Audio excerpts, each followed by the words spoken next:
ॐ नमो भगवते वासुदेवाय। ॐ नमो भगवते वासुदेवाय। ॐ नमो भगवते वासुदेवाय।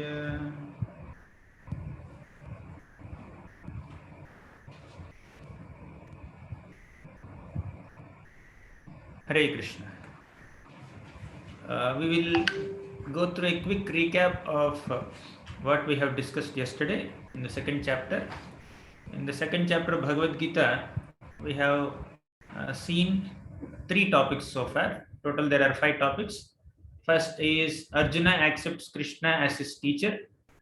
Although Krishna was playing the role of a chariot driver, Arjuna says, Krishna, you become my teacher. I'm confused. You should guide me. Fine.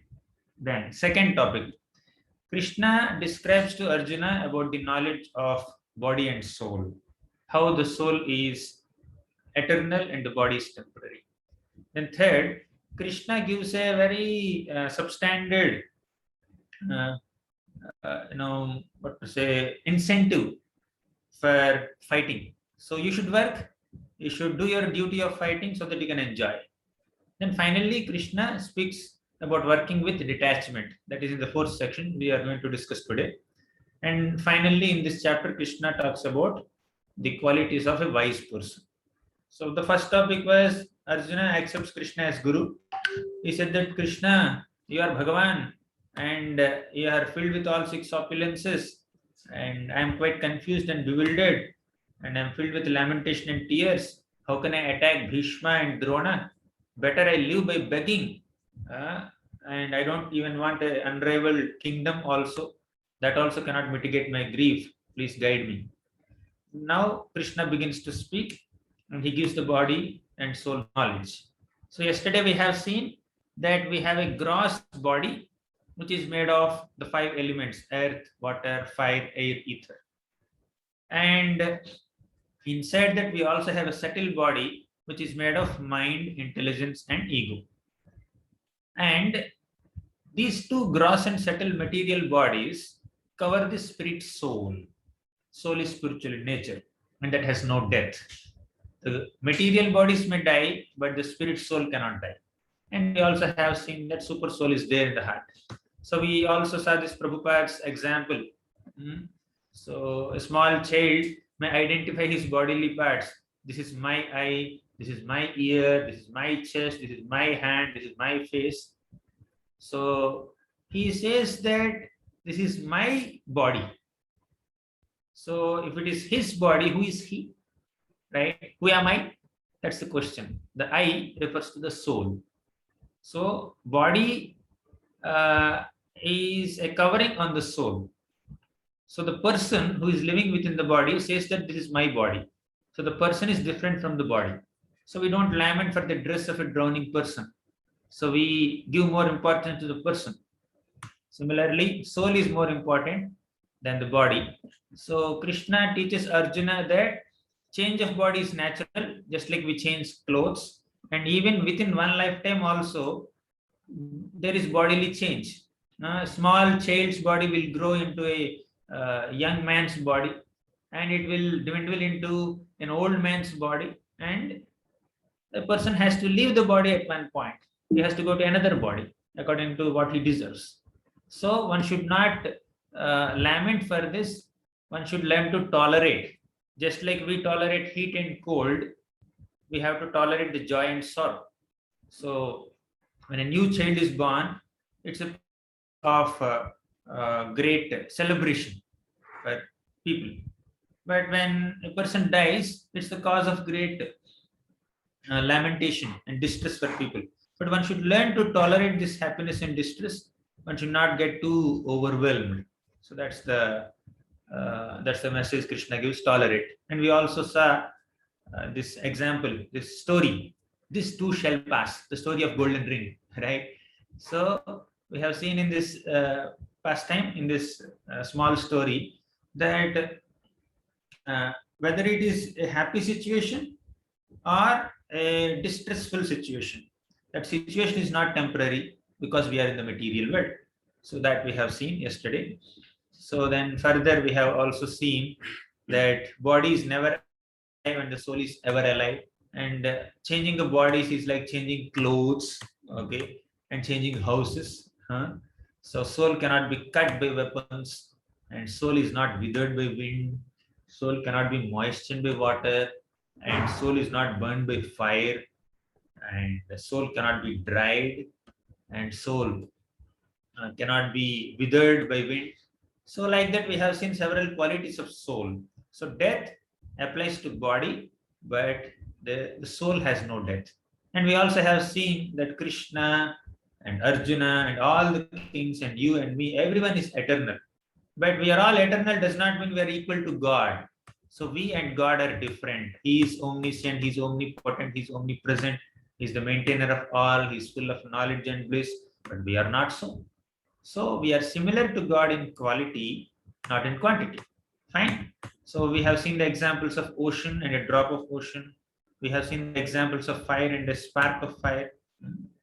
So after that, we have seen Krishna describing sakama karma or working for enjoyment. So Krishna says that a Kshatriya's duty is to fight, and in the fight, if he wins, he can enjoy the kingdom. In the fight, if he loses, he can enjoy in heaven. But Krishna didn't mean to promote going to heaven, right? As devotees, we all are supposed to go back to Godhead. We should not be aspiring to go to heaven. But Krishna very clearly says that going to the spiritual world to be in the loving company of the Lord is the ultimate goal of all living entities. But just to just for argument's sake, Krishna says that even if you are seeking enjoyment also, still you have to fight. You should not avoid your duty. So it's not the ultimate message of Gita. So we have seen that. So now we just began the fourth section of this chapter, which is Nishkama Karma Yoga. So Sukha Dukkhe Samaya Kritva Labha Labho Jaya Jayo. We have seen. So when we are doing our duties, sometimes there is happiness, sometimes there is distress. Okay, sometimes there is pain, sometimes there is pleasure, sometimes there is defeat, at times we also get victory, there is loss, there is gain, but we should be doing our duty responsibly. Okay, we should be equal in all these things, and that kind of equanimity, considering the temporariness of the situations in this world, is called yoga. So yoga is not just some breathing exercises or bodily exercises. Yoga means trying to connect with God. Fine. So yoga is of 4 types. In Bhagavad Gita, we see 4 types of yoga. So if we try to, yoga means connecting with God. If we try to connect with God through our work, it is called karma yoga. If we try to connect with God through our knowledge, it is called jnana yoga. If we try to connect with God through meditation, it is called dhyana yoga. And if we try to connect with Krishna with love and devotion, it is called Bhakti Yoga. And Bhakti Yoga is the best of all yogas, and Bhakti Yoga includes all other things. In Bhakti, we work for Krishna, we have knowledge of Krishna, we meditate on Krishna. Fine? So and when we do this yoga, when we try to connect with God, there is no loss in this yoga. Even a little bit of advancement that we make in this yoga is eternal, and that will protect us. Fine? So in this first 10 minutes, I have given a quick summary of the second chapter, whatever we have discussed yesterday already. So I hope it's clear to you by now. So shall we enter the next part of the presentation? Fine? Okay, great. So now in yoga, we have to engage our intelligence. Okay, we have to focus our intelligence in performing yoga. So that intelligence can be of 2 types: one-pointed intelligence and many-branched intelligence. One-pointed intelligence is called Vyavasayatmika Buddhi. Buddhi means intelligence. Fine. So intelligence that is focused on the goal is called Vyavasayatmika Buddhi. If you cannot remember the Sanskrit words, don't worry. You can learn it later. So just understand that intelligence or Buddhi is of 2 types. One is one pointed, focused, concentrated, right? Second is Bhushaka, many branched intelligence. So I'll explain this with simple examples. Fine.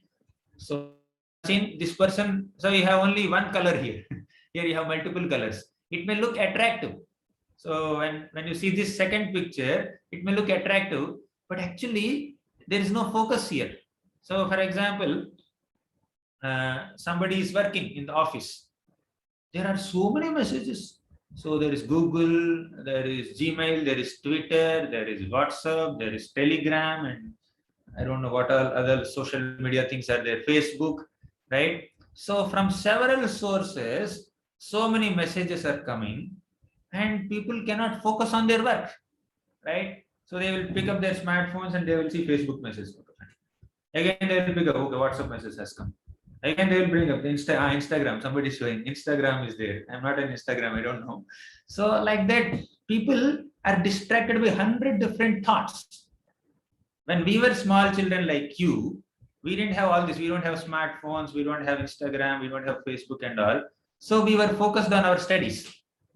But now the social media is very active, and of course, at all stages of life, there are some distractions or the other. The type of distraction may change, but distractions existed in this material world since long time, right? And they will continue to exist. Only the type of distraction, the flavor of distraction may change according to time, place, circumstances, and yugas. Okay. But the point is there are distractions. So we need to, although there are distractions, we should focus our intelligence on our goal. For example, you are preparing for an exam, and tomorrow is the exam. You should utilize all your time to study for the exam nicely, right? And you may take break to take some prasad and all that. But while preparing for exam, if your mind is diverted to watching TV or playing some games, etc., you may not be able to attain proper marks in the exam, isn't it? So there should be one pointed focus in doing any activity. And this is true, especially in the case of yoga. When you are doing yoga, bhakti yoga, you are trying to connect with God, you need to be focused on your goal of connecting with God. That's what Krishna is teaching us. So now I'll tell you one small example of one pointed intelligence. What do you see here? You see an Achaman cup, isn't it? Do you know Achaman cup? So people take 3 drops, pujaris take 3 drops in their hand, and then they sip the water and they chant the holy names of the Lord. Okay, Keshvaya Namaha, Narayana Namaha, Govindaya Namaha. That is considered purification. Achaman. Okay, if you don't know it, that's fine, no problem.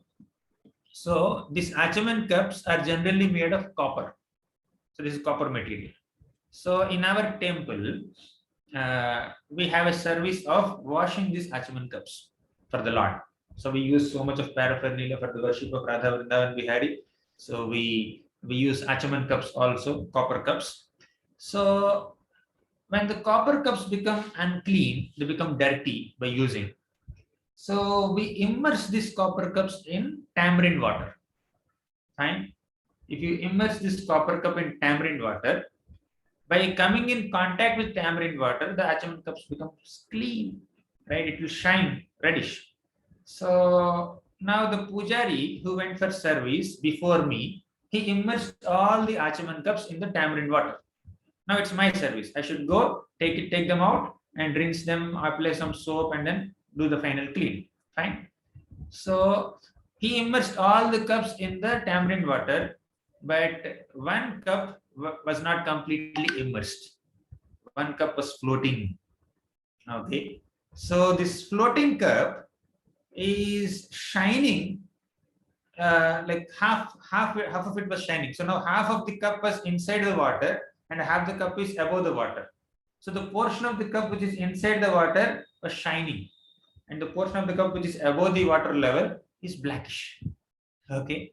So I picked it up, tried to wash, but it was not getting clean. So I immersed again in the tamarind water, and after half an hour I picked it up and then I washed it. So what can we learn from this incident?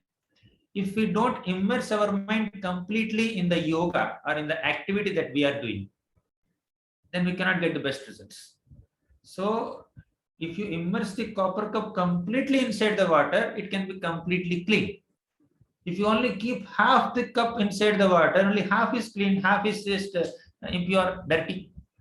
Similarly, when you're doing yoga, when you're preparing for exam or doing any other activity, when you're chanting japa, or reading your books, whatever you are doing, you should do with concentration. You should have one pointed intelligence. If your mind is diverted to 10 different topics, then you may not be able to get the best out of it. Clear? Is it clear? So Krishna talks about one pointed intelligence or vyavasayatmaka buddhi in yoga. Now, while doing yoga, there are distractions. What kind of distractions? I said about the modern day distractions of smartphones or Twitter, Instagram, etc. But in the Vedic days also there are distractions, right? So people perform so many moral activities or spiritual activities or pious activities as mentioned in the scriptures, in the Vedas in those days. Fine. But people have some material desires also, bad desires. Okay. And they also have greed. They want some enjoyment, opulence, means they want a lot of money, prestige, name, fame, etc. So these desires for enjoyment and opulence are the obstacles. In Sanskrit, it is called Bhogaishwarya Prasaktanam Tayapahrita Chetasam. Bhoga Aishwarya. Bhoga means enjoyment, Aishwarya means opulence. If you have desires for enjoyment and opulence, then that's a distraction in your bhakti or in your yoga. So unintelligent followers of the Vedas, what do? They don't know the purpose of the Vedas. Their mind gets diverted by different incentives in the Vedas. Okay, they may perform some sacrifices to attain heaven. Okay, they may perform some rituals to get some material benefits out of it. For example, Hiranyakashipu performed so much of austerities to get some boons from Brahma. Okay, after getting the boons, he became a victim of pride. Right, he started tormenting all kinds of people. He started troubling devotees. So people may perform certain rituals to get some material benefits, to fulfill their bad desires. So when does yoga or performs Vedic rituals with such kind of negative desires or desires for enjoyment, desires for money, prestige, name, fame, etc., etc., they are called unintelligent. So we should perform yoga or perform our prescribed duties with detachment, without any desires for personal greed and other things. So that is called Nishkama Karma Yoga. So, okay, I hope you are able to follow. Now, earlier Krishna said, my dear Arjuna, you work. Okay. If you work, you will get enjoyment. Whether you win the fight or lose the fight, you will get enjoyment. Fine. So if you lose the battle, then you will go to heaven and you enjoy. And if you win the battle, you will get your kingdom and then you will enjoy. Fine. So Krishna spoke about working for enjoyment. That is technically called Sakama Karma. Sakama Karma. Karma means work. Kama means desire. So you have a desire for enjoyment, that's why you are working. That is called Sakama Karma. Now this is called Nishkama Karma. Means you have no desire. You have no selfish desires. You are working selflessly just because it is your duty. You are dutifully working. So I'll give one simple example to understand this. Krishna says, Karmanyevadhikaraste ma phaleshu kadachana, means you have the right to work. Okay, but you have no control over the results. For example, see, all the students are writing exams. They have the right to write the exam. But the results are not in their hands. Question paper is not in their hands. The results are not in their hands. So they have right to work, but they have no control over the results. But what Krishna recommends is you work sincerely without having undue expectations. For example, a student writes an exam with a great ambition that I must get first rank at any cost. I should be the topper. So that may be the desire of the student. It's fine. You may work like that, but it's not necessary that you only get first rank. There may be 100 children, 100 students who are writing the exam. So out of 100, you should stand first. That is your aspiration. But someone else may get first rank. You may get second rank, or you may get fourth rank. You may get 10th rank. So you should not fail. Okay, you should do your best efforts, but you can't be the best always, isn't it? So writing exam is your duty. You should dutifully do it. Result is not in your hands. Whatever result comes, you accept it. That's what Krishna is teaching us. So you have a right to work, but you have no control over the results. You do your best. So to the best of your ability, you perform. Don't underperform.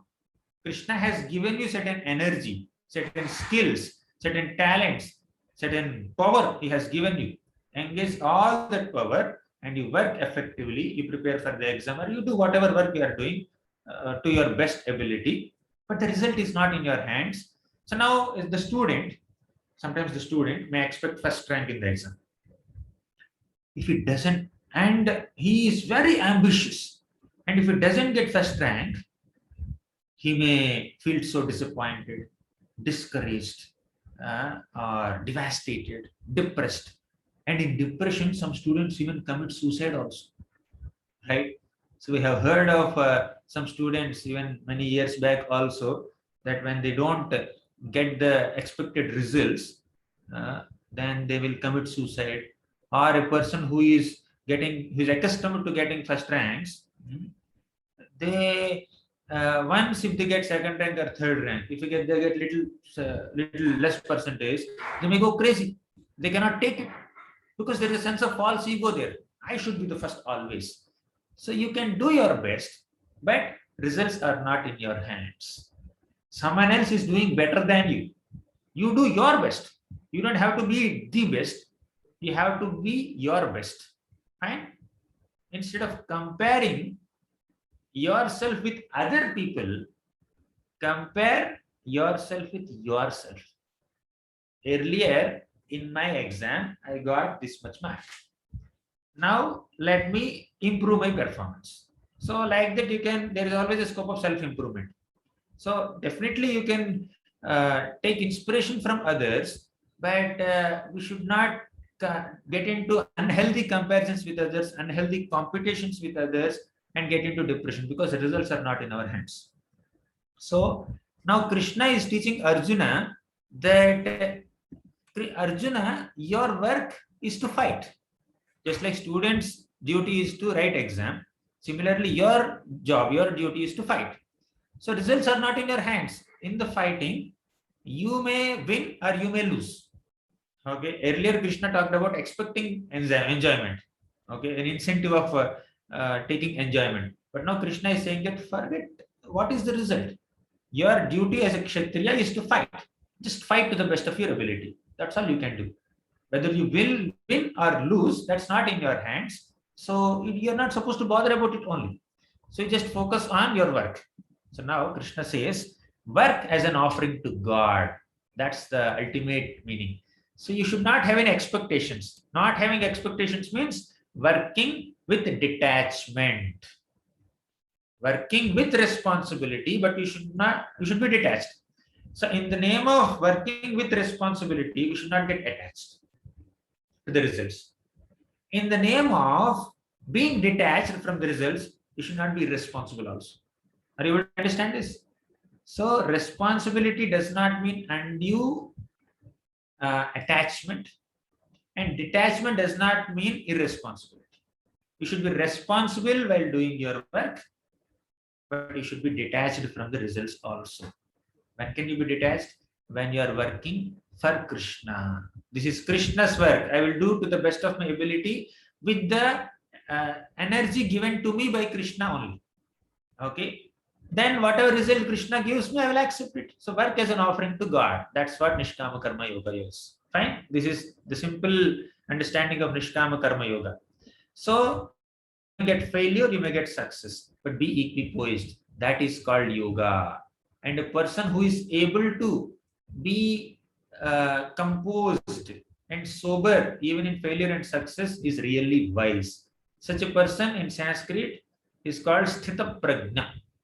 Sthita Prajna. Prajna means intelligence. Sthita Prajna means one who is situated in the right intelligence. I hope you're able to understand this. Now, Arjuna asks, my dear Krishna, what are the qualities of such a wise person?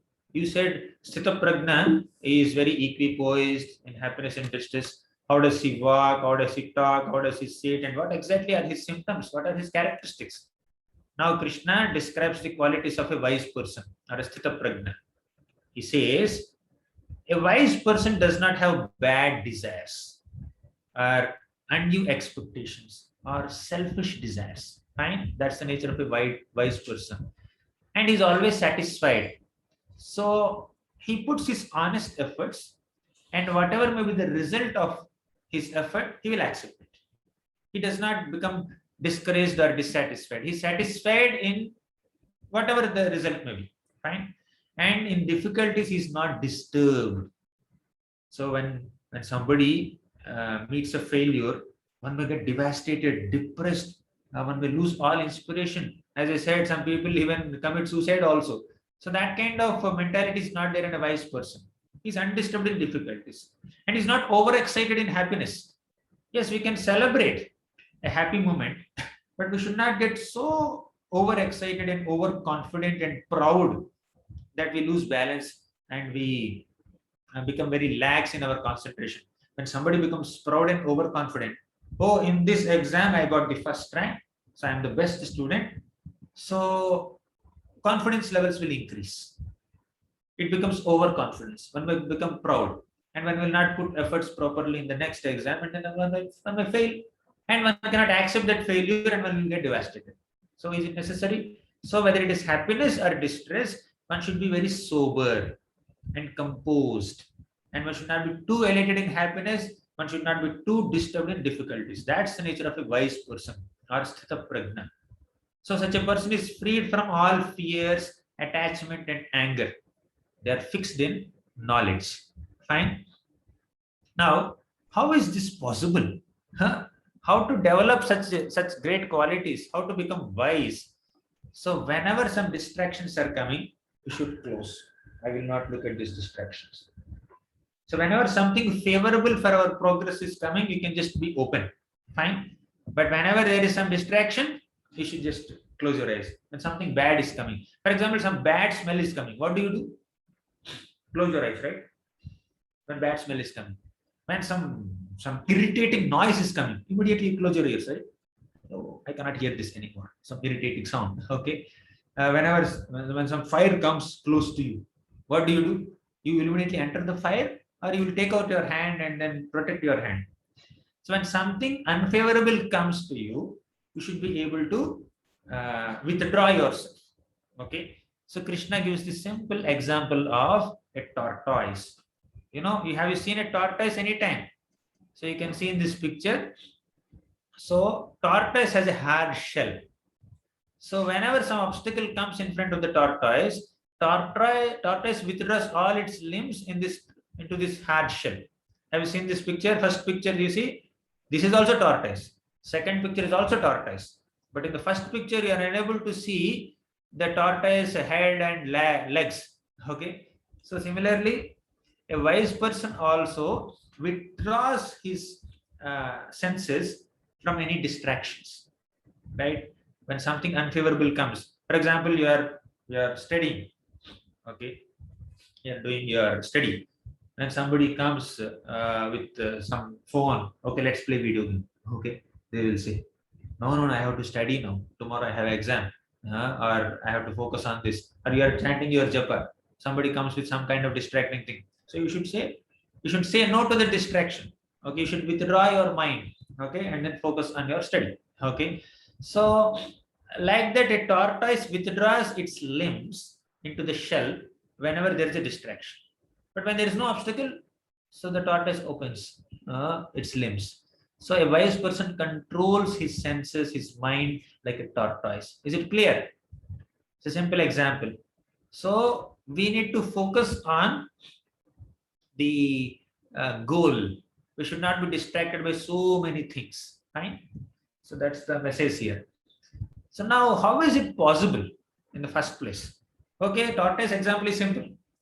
Okay, whenever something distracting comes, for example, uh, pizza is your favorite, or pasta is your favorite, or sweets are your favorite. You like rasmalai or rasgulla. Okay, but you have some fever or cold, and the doctor instructed you not to eat any sweets or fried items or heavy food items. Fine.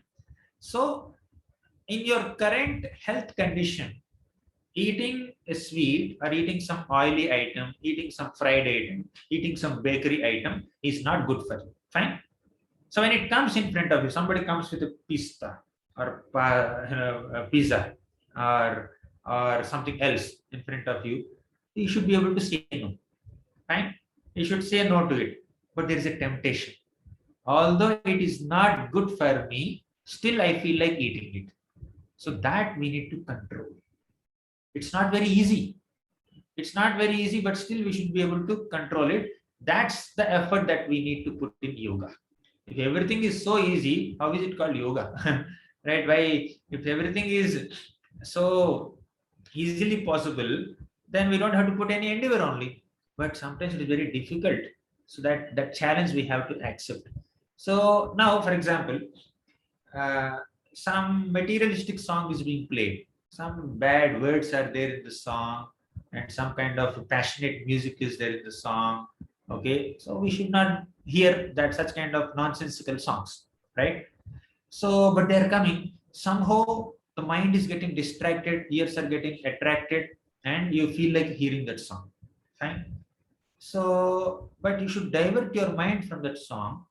When will you be able to divert?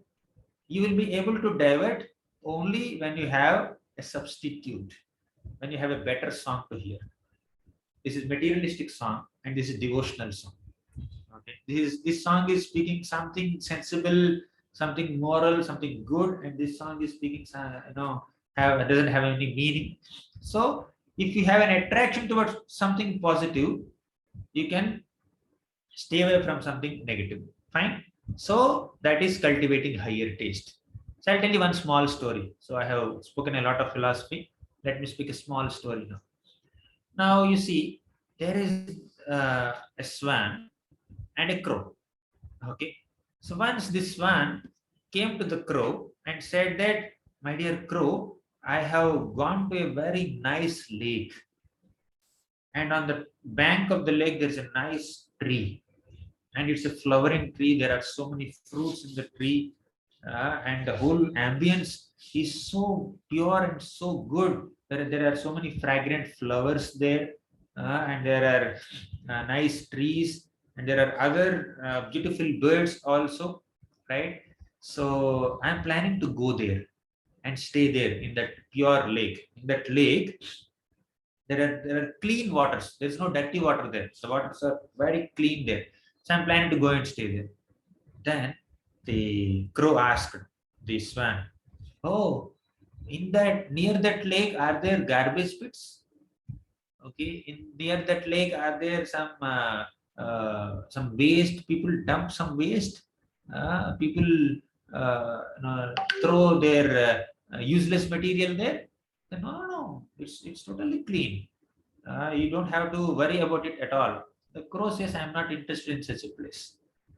I like filthy places. I don't like clean places." So the crow said, "I will not come only."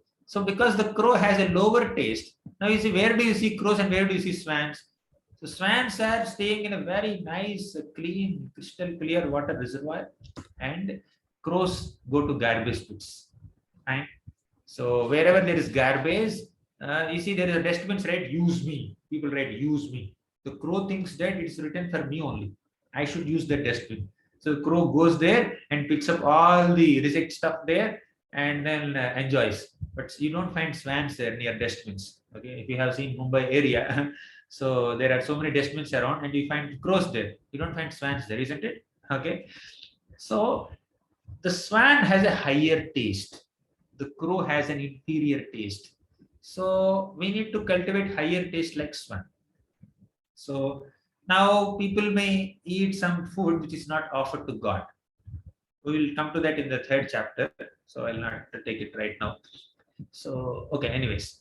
So that self-control, controlling yourself from negative vibrations is possible only by Krishna Bhakti. Okay. When we perform devotional service unto Krishna, when we worship Krishna, then we develop a higher taste. So people may have taste for eating junk food. But if you give them Krishna Prasadam, then they will become interested in that Krishna Prasadam and they will give up this junk food. Okay, people may be interested in hearing some materialistic songs. If you give them very good replacement of devotional songs, then they may give up that taste for bad songs and then they hear this good songs. Right? So, like that, people may have friends who are very bad in nature, they have some bad habits. So, they may give up that bad association, they take up good association of people, of children who are studying well, who are doing good.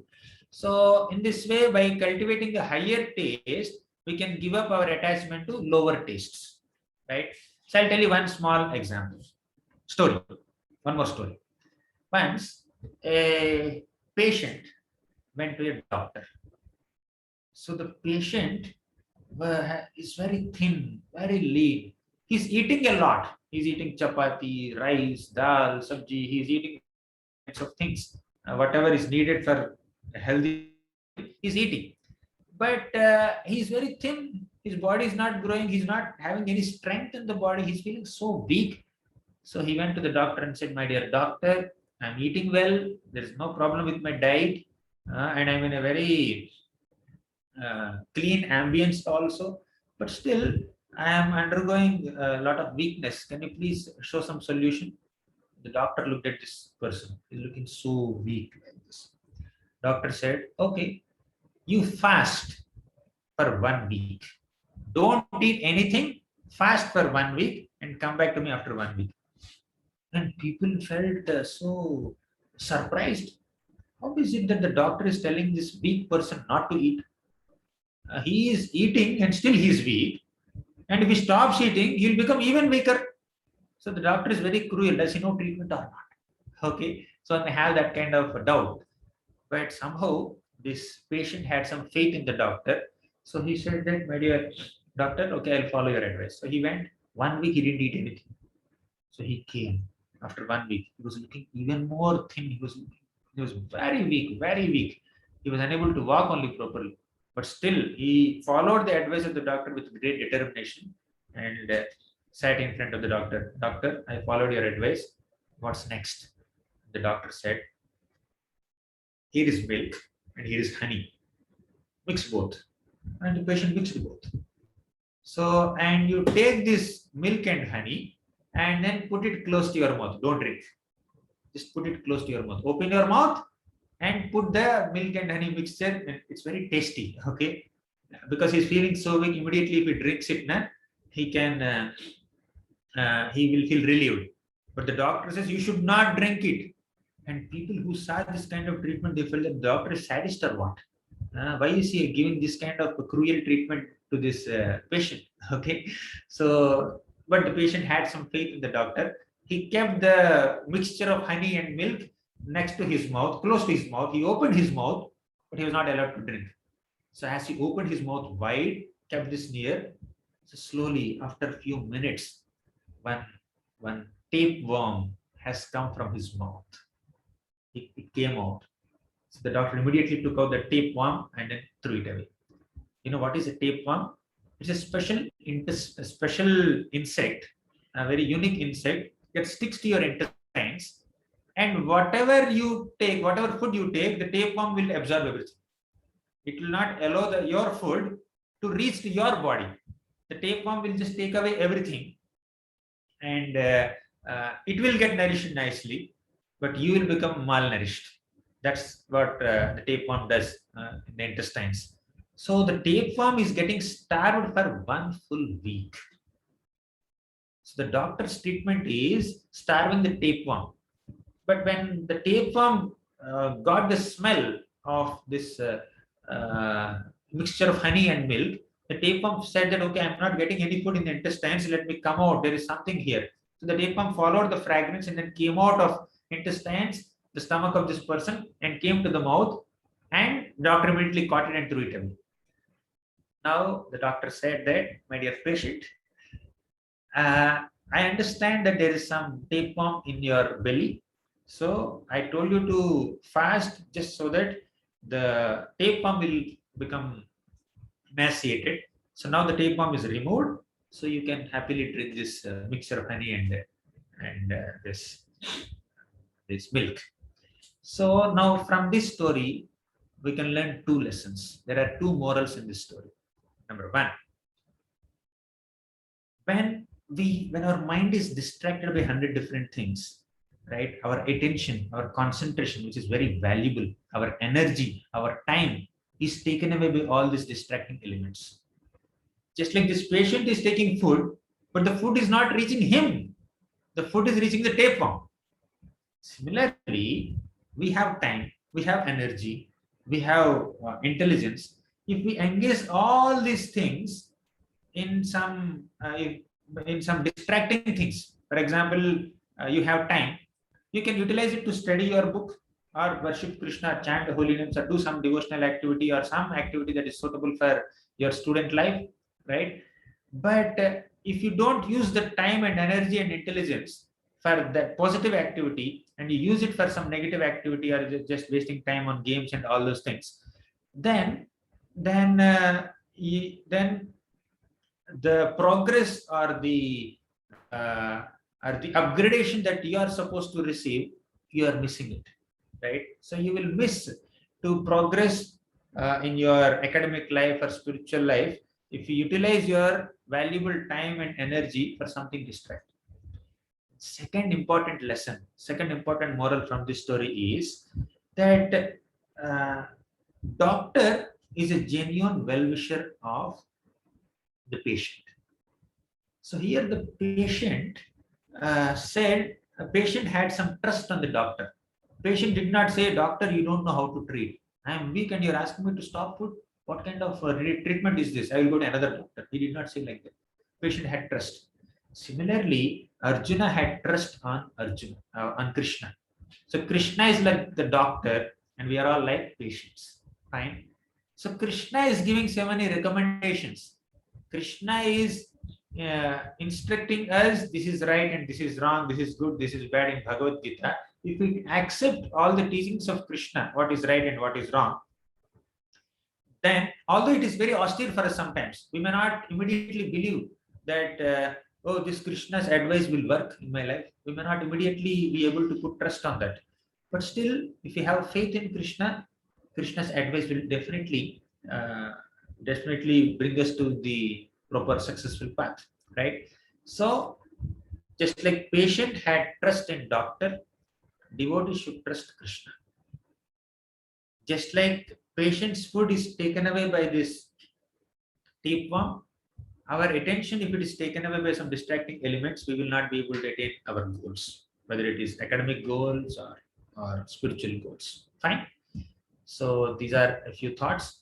So now self-control is possible by Krishna Bhakti, only by Krishna Bhakti. Oh, how could that patient control himself from eating?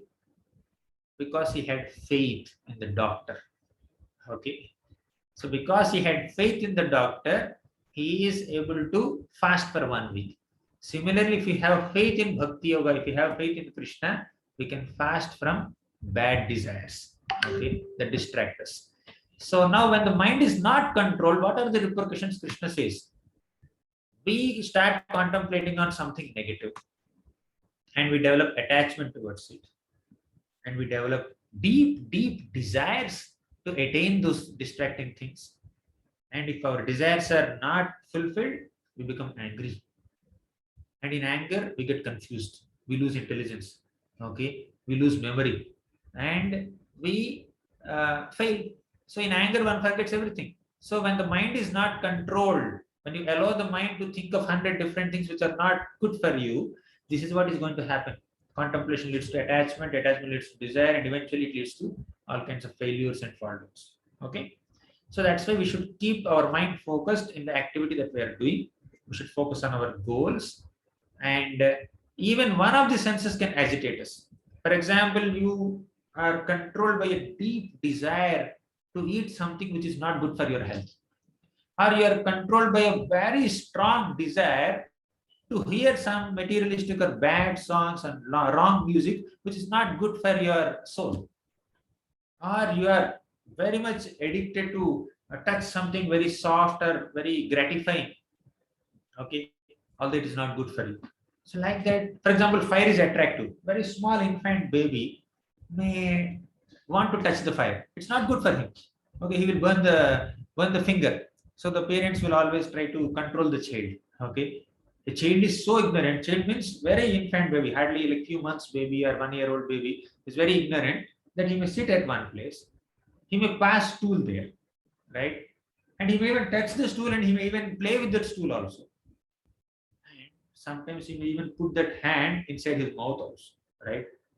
So because the child is so ignorant, the parents have to teach them what is right, what is wrong, what is cleanliness, what is uncleanliness. The parents have to teach them, teach the child, isn't it? As he grows. So till he grows with some intelligence, he is supposed to be under complete protection of the parents. So even one of the senses can agitate us and distract us. So we should be very careful of the sensual distractions. So if we do Krishna bhakti, if we worship Krishna, by Krishna's blessings, we will get that concentration in yoga. So these are some qualities of wise people. So we have seen in this chapter, second chapter, that Krishna was accepted as a teacher by Arjuna. And Krishna spoke about the knowledge of body and soul. We have seen that body is temporary and soul is permanent. Arjuna should not have any hesitation to kill the bodies of all the soldiers there, because he's doing for a good cause. He is doing it to establish dharma. So now body is anyways temporary. One should not be attached to the body. I'll tell you one more story in this regard. Once there was a great prince, and this prince was so handsome, and he was a little proud of his beauty. Okay, I'm so handsome, I'm looking so attractive to people. So he was so proud. He always looks in the mirror, and then he sees his own beauty, and then he has special cosmetics on him. He wears special ornaments. Okay, so once he happened to meet the devatas, demigods, in his dream. He was sleeping, and he saw some devatas, and very proudly he went in front of the devatas and said, "See, I'm very handsome, isn't it? Right? Am I not looking handsome? Am I not looking beautiful?" And the devata said, "Yeah, you are so beautiful, but even when you were sleeping, you were even more beautiful. So now you got up, you are not so beautiful." So he just broke his dream. He said, "When I'm sleeping, I'm beautiful. When I get up, I'm not beautiful." He was little doubtful. Okay. So again, he happened to meet the devatas and asked them, how is it that I'm beautiful when I'm sleeping, and when I woke up, I'm not beautiful? The devata said, "Okay, do an experiment. Bring a cup of water." So actually, we are devatas, and we are able to see something which ordinary people cannot see. Okay. So he said, the devatas told the prince to get a cup of water. So the prince got a cup of water. Then devatas told him, take a spoon and remove one cup of water, remove one spoon of water from the cup. And okay, fine. He did it. So actually, the prince ordered some of his soldiers to get a cup of water, and the soldiers brought a cup of water and kept in front of the prince. And the prince showed it to Devatas. And Devatas told him to remove one spoon of water from the cup, and he did so. And he called the soldiers. And the servants came in front of the prince, and the prince asked the servants, "Okay, did you see any difference? You just gave me a cup of water. So now, do you see any difference?" The soldier said, "No, we didn't see any difference. I think you didn't drink the water." So we kept a cup of water in front of you, and it is as it is. It's not reduced. So the soldiers left, and Devata said, "My dear prince, have you seen? Although one spoon of water is removed from this cup, still the soldiers could not notice any difference. There is a reduction, but the reduction is so small that the soldiers could not recognize it, notice it. Similarly, you are so beautiful when you were sleeping, but when you got up, means some hours passed, half day passed, your beauty reduced, okay, by one spoon. So, moment by moment, our beauty is getting reduced. Now, you are small children, moment by moment, you are growing. You may not recognize it, right? You can recognize it at intervals. Now, you see your picture, okay? You click your selfie and then see now. And after 1 year, you click your selfie and then see there's a change in your face, right? You grow a little bit in 1 year, or 2 months, or 5 months. So you can increase the change in the body at intervals. You can see the change in body at intervals, whether it is deterioration or betterment. You can perceive the change at intervals, certain periods of time, but you cannot see it moment by moment. Devta said that we are able to see moment by moment. Although you are a handsome prince, your beauty is getting reduced day by day. We are able to see. Then the prince understood, oh my God, I am so attached to this so-called beautiful body, but this body's beauty is going to reduce day by day, day by day, day by day. So I should not be attached to the body. I should be focusing on my real identity as soul. Of course, we have to take care of our bodies, but we should understand bodies are ultimately very, very temporary, and the soul is permanent. Fine. So we have seen that knowledge of body and soul, and we also saw Krishna speaking about working for enjoyment and then work with detachment, and he also talked about the qualities of a wise person. So with this, we will conclude the second chapter of Bhagavad Gita. Now we still have few minutes. I will start the third chapter of Bhagavad Gita, and we will try to cover as much as possible. Right? I may not be able to cover the entire third chapter, but I will certainly cover a portion of it. So for your pleasure. So third chapter of Bhagavad Gita is called Karma Yoga. Okay, let me open the slideshow.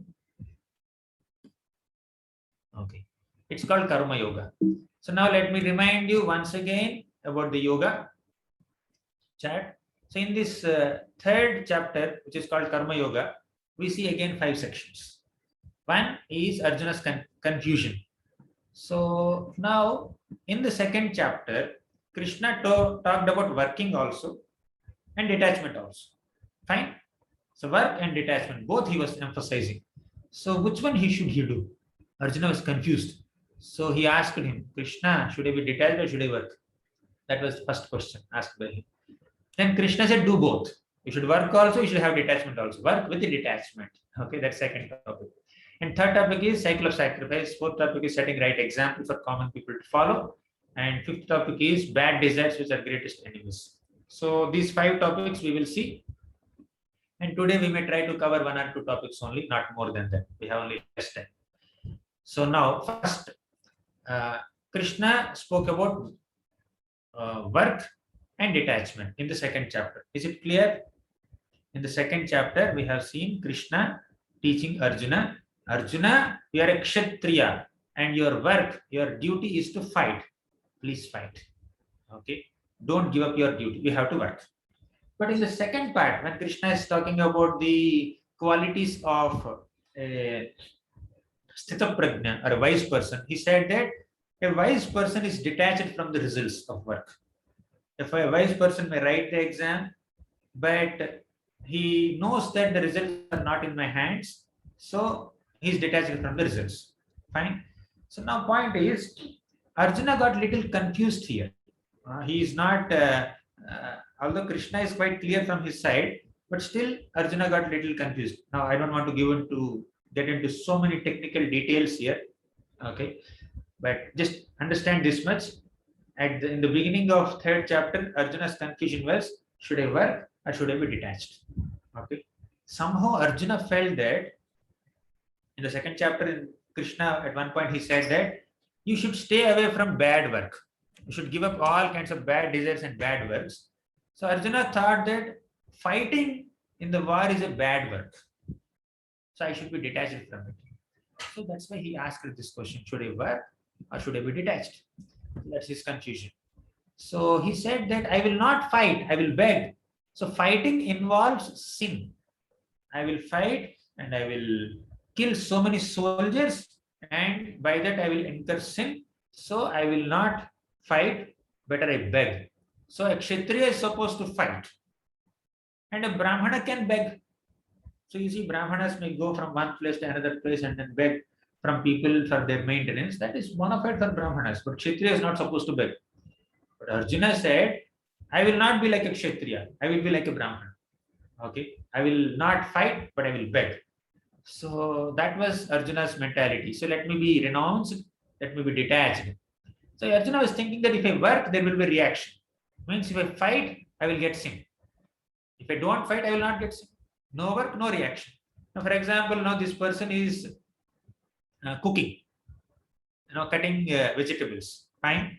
So while cutting vegetables, there is a possibility of cutting your hand, cutting your finger if you are not careful, isn't it? Did you ever cut vegetables sometimes, helping your mothers, right? So once in a while. So while cutting vegetables, you may cut your fingers sometimes. So what is the best way of avoiding that cutting of fingers? By avoiding cutting vegetables. Okay. If you don't cut vegetables, you will not cut your fingers. If you cut vegetables, you might cut your fingers. So now, out of fear of cutting your own fingers, will you stop cutting vegetables? No. What are you supposed to do? You should cut vegetables in such a way that it doesn't cut your fingers, it cuts only the vegetables. Is it clear? So the knife should cut the vegetable and not your finger. You should be careful. So Arjuna's confusion is, if I fight, I will get sin. If I work, I will get reaction. If I don't work, I will not get reaction.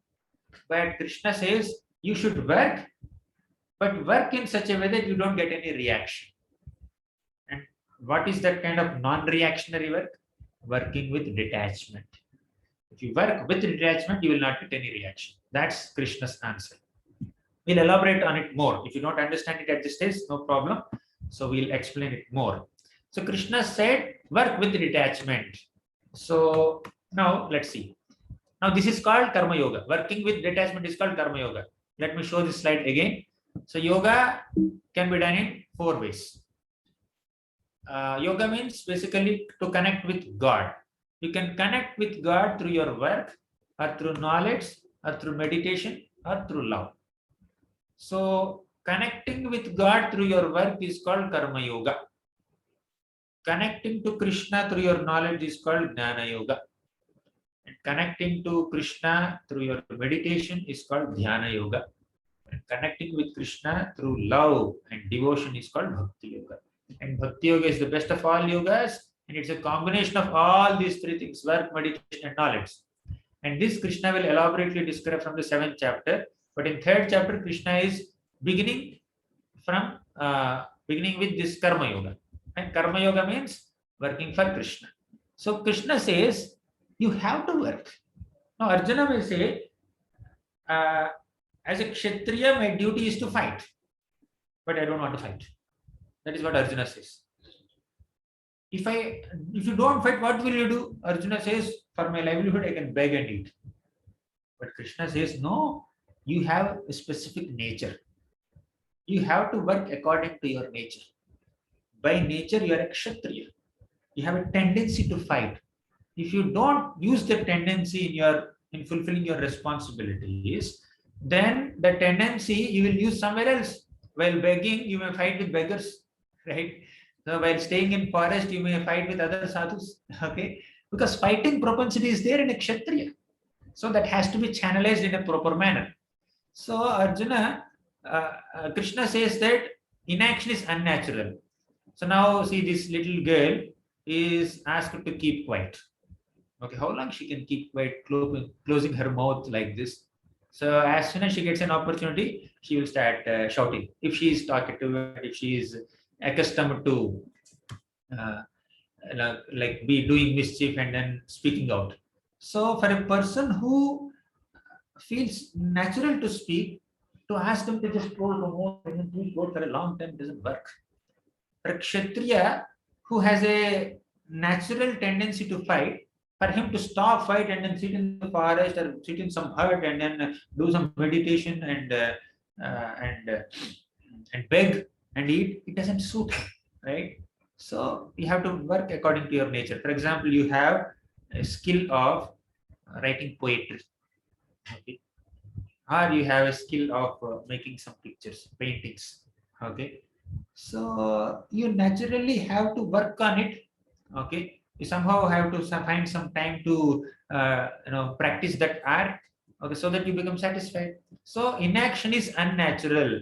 As a kshatriya, your nature and your duty is to fight. You should work accordingly. That's what Krishna says. Okay, but point is Arjuna is little fearful. If I work, if I act like a kshatriya and kill people, I might get sinful reactions. So Krishna gives a very simple formula. Work for me. Okay, Krishna says, Yagnarthat karmanon yatra loko yam karma bandhanaha tadartham karma kaunteya mukta sangaha samachara. Okay, so Yagnarthat karmano anyatra. So if you work for your own selfish purposes, if you do your work or duty for your to fulfill your personal desires or selfish desires, then we may incur sin. But if we work for Krishna, if we work to satisfy God, if you work as an offering to the Supreme God, then there is no possibility of incurring any sinful reactions. Okay. So now let's see. These soldiers are fighting in the war. In the war, they may kill some people, isn't it? Okay. When a soldier kills some enemies in the war, the soldier is appreciated. The soldier is given awards and rewards. He's given titles. He is called Paramvira Chakra, this or that. Fine. So, a soldier who fights on behalf of the country will definitely get a reward. But if the same soldier comes to the kingdom in his house and just takes his revolver, pistol, and then kills a neighbor, then he will be put in jail, isn't it? Right?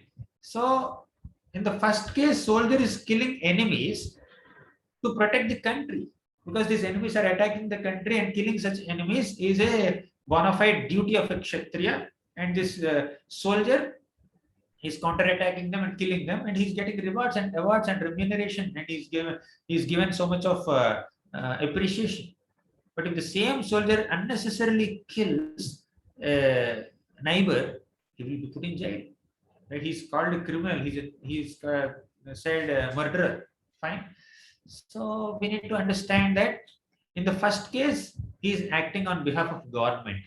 In the second case, he is just doing out of his own personal selfish motives. Fine. So similarly, if we do our prescribed duties as an offering to Krishna, then we will not get any reaction. But if we do the same activity for our own enjoyment's sake, we may get reaction. So it may be a little difficult to understand. Okay, but let me just say one thing. Here's one story. Janaka Maharaj, you know who is Janaka Maharaj? The father of Sita Devi. Okay, so Janaka Maharaj is a king. He is having so many duties to rule the citizens, to protect the citizens, to ensure that all the citizens live a righteous life and virtuous life. So Janaka Maharaj definitely has a lot of responsibility. But Janaka Maharaj is quite detached from all the kingly opulence. He's not attached to the money, name, fame, prestige there. He's able to live his life with a proper, in a proper detached spirit. He's working, but he's also not attached to all the facilities. He's detached. How is it possible? Okay. So once some Brahmanas came to Janaka Maharaj and asked him, "My dear Janaka Maharaj, you are doing so many activities, you are working with so much responsibility, but how are you so detached? How are you so peaceful? How are you so cool? How are you so renounced?" Then Janaka Maharaj said, "Okay, I will answer your question.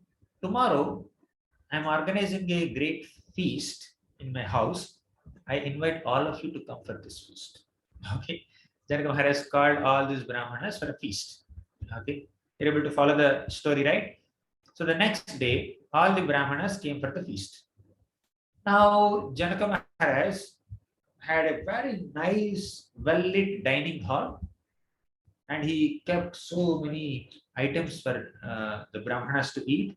There were several items, food items, very delicious items. There were sweets.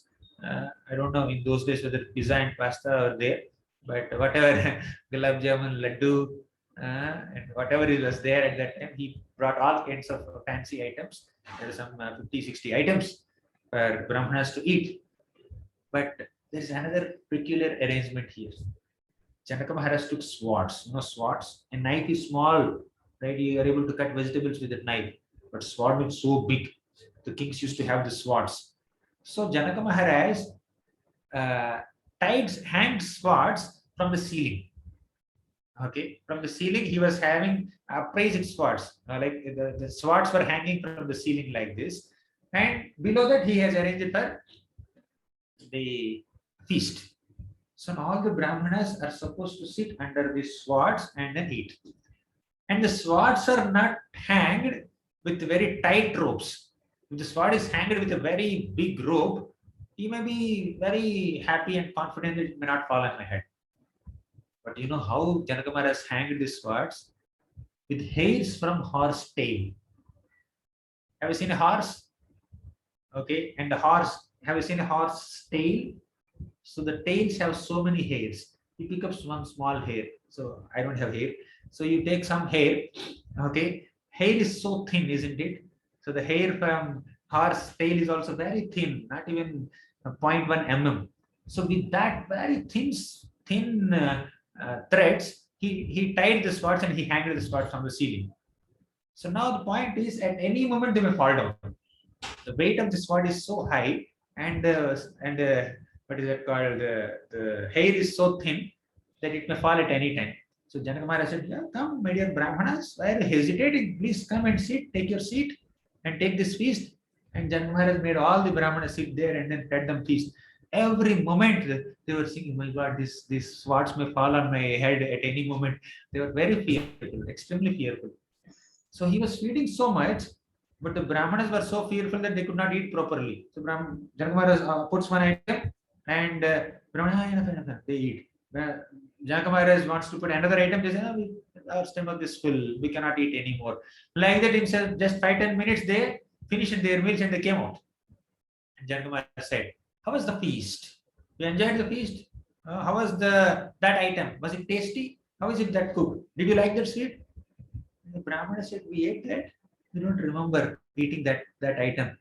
Okay. Did you feed that also? Oh, we don't know. So all the Brahmanas did not focus on the feast at all. Their whole concentration was there on where? On the swords. They were fearful constantly, although they were eating such a royal feast, they could not enjoy the feast. They were focused only on the swords out of fear. Janaka Maharaj said, "My dear Brahmanas, yesterday you asked me a question. The question was, how am I managing so many responsibilities of the kingdom while being detached?" The answer is here. Although you are eating so much of feast, so many items, delicious items, you could not focus on the taste of the food. You are eating. The food is going inside your belly. It is giving you nourishment also, but you are not attached to its taste because your mind is on the swords out of fear. Similarly, although I am doing my responsibilities, my mind is there on the Lord, not out of fear, out of love. Out of fear, you could not focus on the feast. You are detached from the items that I am serving you. And out of love for the Lord, I am detached from material enjoyment. I'm detached from all my kingly opulence. So Janaka Maharaj was responsibly ruling the kingdom, doing all his duties perfectly, but he's doing all of them on behalf of Krishna, just as an offering to Krishna, just to satisfy Krishna. Krishna is the supreme Lord, he's the supreme king, and I'm only a servant of Krishna, and I'm supposed to rule on his behalf, and I'm supposed to just serve him. Okay, and protecting the citizens is my duty. So, in such a dutiful spirit, with such a responsibility, thinking himself as a servant of God and devotee of God, he is able to do. So, similarly, when we identify ourselves as servants of Krishna, servants of God, then we will be able to be detached. We should do our duties properly, but we should be doing it in a detached spirit. That's what Krishna is teaching, and that is called Nishkama Karma Yoga. So, with this, we will conclude today's section, and the next part of the chapter is very interesting, where Krishna talks about cycle of sacrifice. I'll just give you a glimpse. Okay, let me not. You just have that suspense. Okay, so Krishna talks about cycle of sacrifice that we will see tomorrow, and there are many more examples and exciting things and stories to discuss in these chapters that we have covered. But I will stop here, and I'll open for any questions. If you have any questions, you can ask. Shrimad Bhagavad Gita ki jai, Srila Prabhupada ki jai. Hare Krishna. Thank you for your enthusiastic participation. Now you can ask any story, any questions. I can unmute you and you can ask the questions, or you can post your questions in the chat box. Whatever you like. Anyone? Raising hands.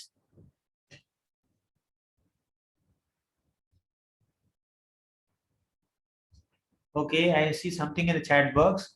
Today homework you not send, but you sent yesterday homework in WhatsApp group today. Okay, fine. So because yesterday we could not complete the second chapter, today only we completed. So today I will send the presentation of the second chapter, the PDF file, all the slides, and also we will send the questions. Okay. So because second chapter is not completed, there's no homework for you. But now there is a lot of homework over the weekend. So when the chapter is complete, then only we'll send the homework. Fine. Any question?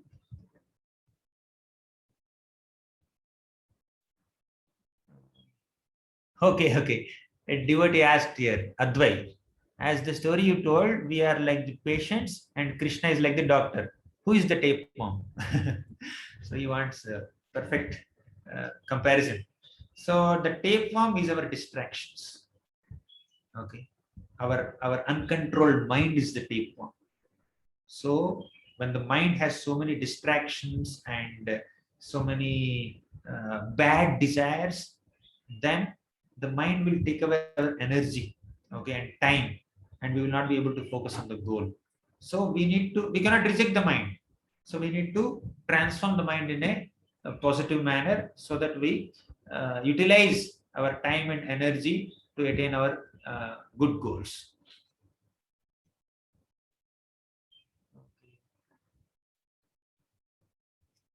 Let me just unmute. Okay, Garima, let's. Hare Krishna, Prabhu, Dhanvat Pranam, all goes to Srila Prabhupada and Gurudev. Thank you so much, Prabhu, for wonderful class. Prabhu, is it okay if I ask a question? Garima okay. Also sometime. Prabhu, I always have a hard time understanding in these 4 different yogas. Like, I know you explained, but I personally do not understand how do you connect with Krishna through these. If you can take one example and explain all 4, okay, that will help me. Thank you, Prabhu. So somebody is doing his prescribed duty. For example, somebody's duty as a Kshatriya is to rule, and somebody's duty as a Vaishya is to do business. Somebody's duty as a Brahmana is to teach. Like that, there are so many duties prescribed in our scriptures. So there's a tendency to work. By all these varnas, Brahmana, Kshatriya, Vaishya, Shudra, these varnas are actually according to one's qualities and activities, not according to one's birth. Fine. Krishna is going to describe in future. So now, according to one's propensities, one is designated as a person who is belonging to certain varna, as Brahmana, Kshatriya, Vaishya, Shudra. So for those people, there are prescribed activities in the scriptures. Okay.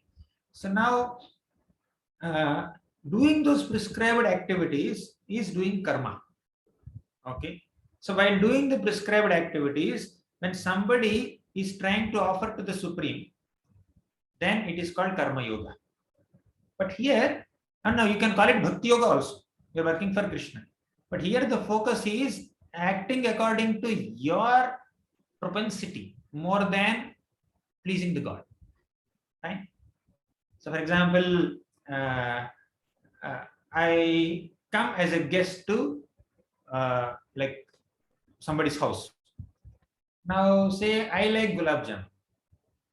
They make gulab jamun and give me. That is bhakti. They already have halwa at their home.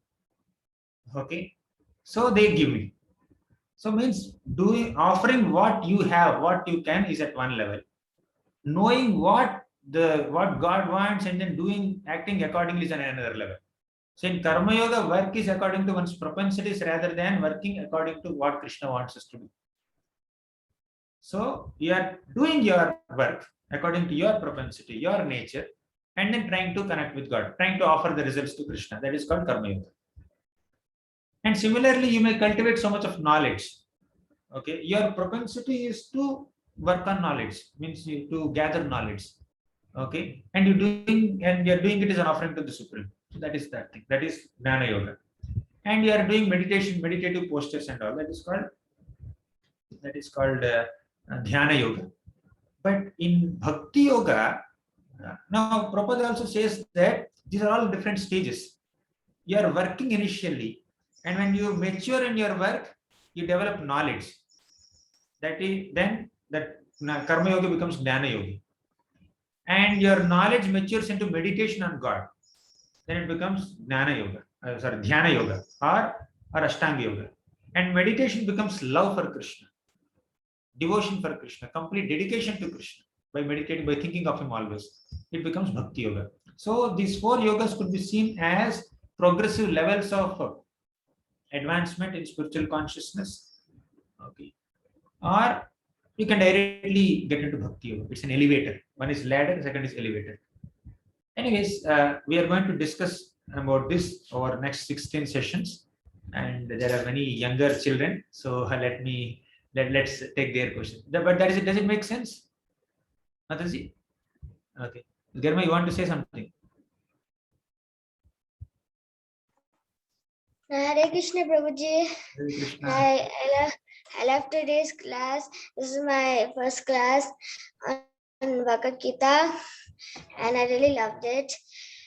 And I have a question that you said that you answered my mom that we have to gather knowledge, but we have to gather love for Krishna, right?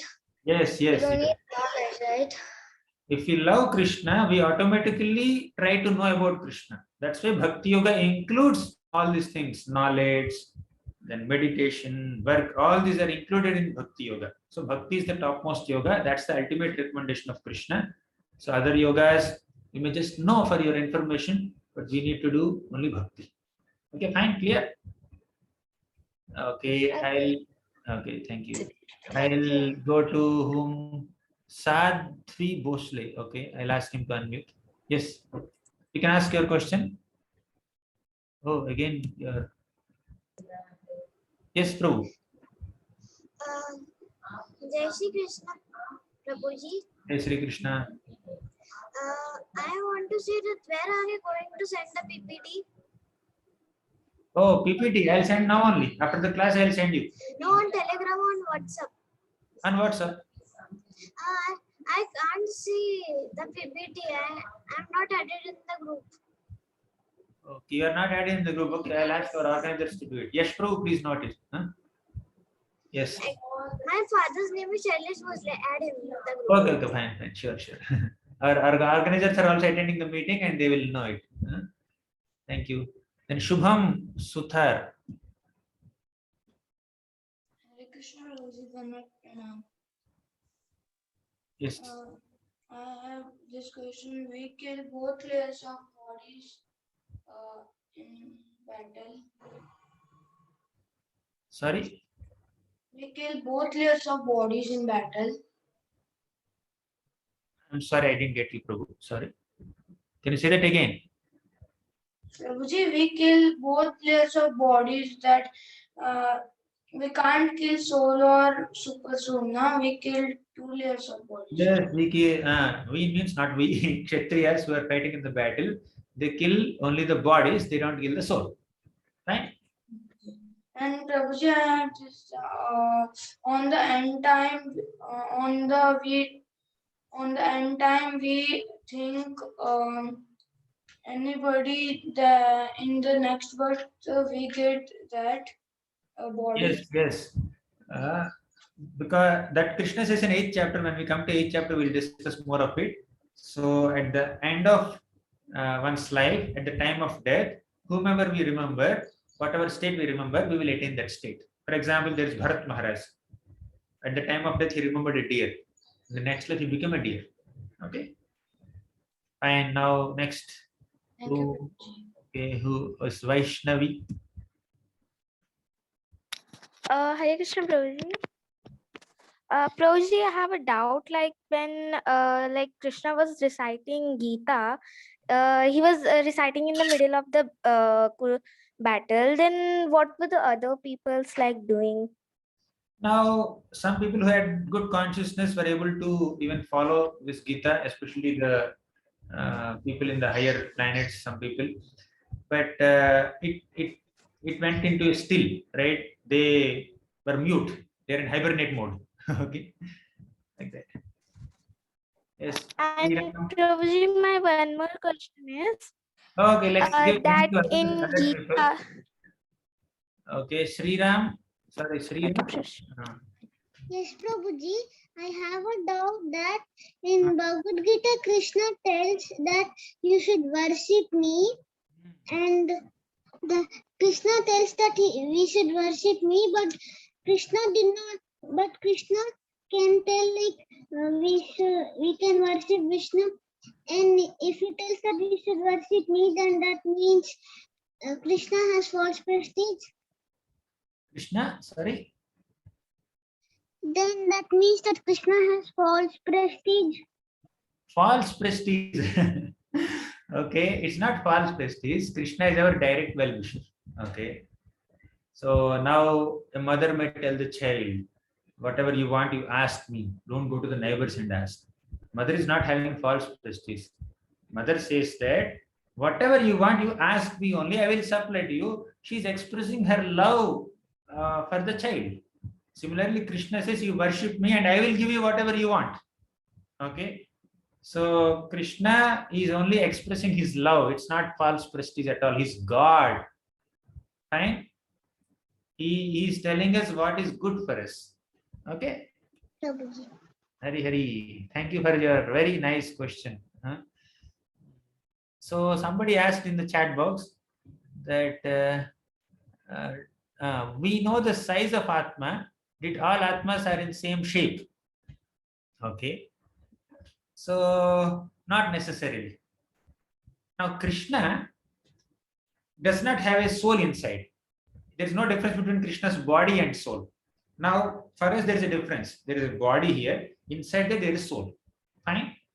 But for Krishna it's not like that. He's completely spiritual. His body is also spiritual. Our soul is spiritual, but our body is material. Similarly, every single soul has an original spiritual body also. In this material world, the soul is entrapped in a material body and has a material form. But in the spiritual world, every soul has an original spiritual body with hands, legs, or whatever. And all souls need not be in the same shape also. Now, if you go to Vrindavan, there are monkeys, there are cows, there are peacocks, there are gopas, there are gopis. There are so many animals and birds and trees. So they're all having their own forms. Fine. So all souls need not be in same form, but all souls have a spiritual form. That is clear. Okay, now who will ask the question? Giridhari Sharma? You never asked, right? Giridhari Sharma, you can ask question. Hare Krishna Prabhuji, Dandavat Pranam. Dandavat Pranam. when Janak Maharaj was doing all his work without attachment and focusing his mind on the Lord, why did a drought come in his kingdom? Why did? A drought come in his kingdom? Okay, Parikshit Maharaj. Parikshit Maharaj you are saying, or Yudhishthir Maharaj? Janak Maharaj. Okay, now you see there are certain natural disturbances. So there are three kinds of disturbances. Number one, Adhyatmika Klesha means the miseries that come from our own body and mind. Sometimes we suffer some health issues and all. And second is Adi Bhautika Kleshas. Other people will trouble us. Mosquitoes may bite us. Okay. Or some you are sleeping and some dogs may bark outside. That is Adi Bhautika Kleshas. And Adi Devika Kleshas are natural calamities. So sometimes even good people also have to find themselves in the middle of these kinds of miseries in this material world because of the fact that they are staying in this material world which is filled with miseries, right? So now when a king is very ideal and very righteous, generally there are no natural disturbances in such a kingdom. But sometimes they also may happen. Sometimes such natural calamities also could happen in the kingdoms of good people also, good kings also. So that's the will of the Lord. They may have to deal with them in a certain manner. So now there are some specific reasons why they happen, so that some things will manifest for the entire welfare of the universe. But generally, good kings have better kingdoms. But ultimately, we are in the material world.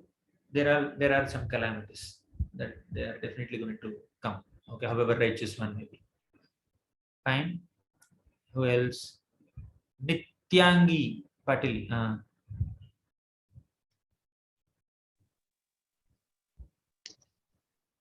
Hare Krishna, Prabhuji.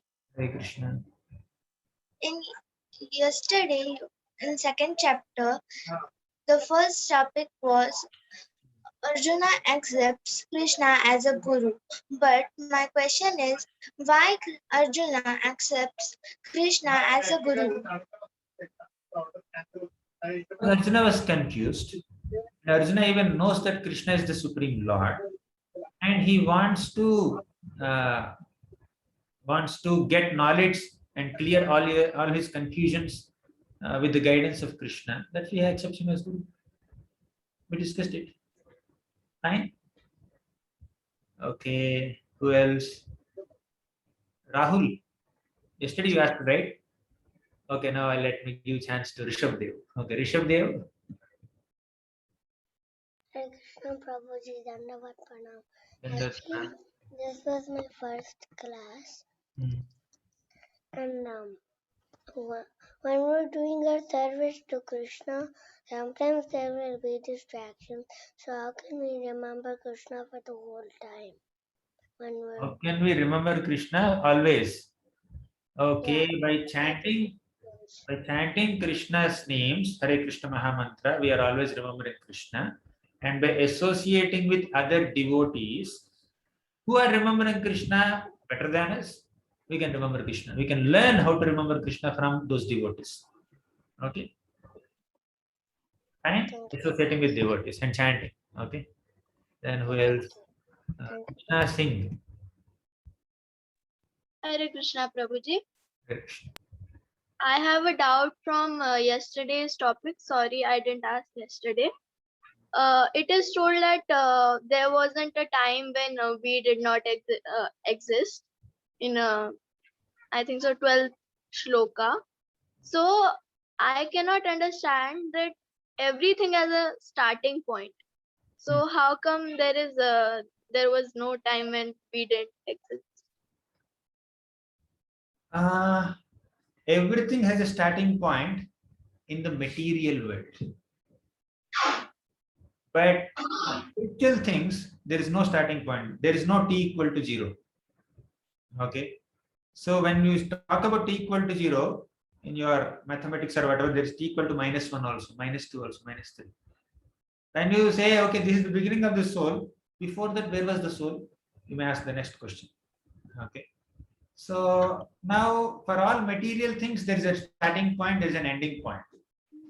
Spiritual things are eternal. Spiritual personalities are eternal. Spiritual world is eternal. Spiritual activities are eternal. So Krishna is eternally performing all his activities. Fine. Okay. Actually, 6 o'clock we are supposed to end the session, and I can see 5,700 messages here. There are so many things. Okay. Probably you can ask your questions on email. Okay, my email is there on the presentation. If something very serious question is there, you can definitely ask. Okay, now we'll take one last question from this little girl, Jahnavi. Yes, you can ask. This is your last question. Dandavat Pranam Prabhu. Actually, sages always believe the Lord. But when the knife is hanging in the hat, they will have the effect that I don't need to worry. God will protect. Ah, Why did they get scared about it? yes, they got scared because they didn't have a sufficient faith on God. Okay. Yes, as you said, devotees have faith in God, sages have faith in God, but there is a degree of faith. There are levels of faith. Some people have so much faith, some people have little less faith, some people have only this much faith. Right? We need to increase our faith in God.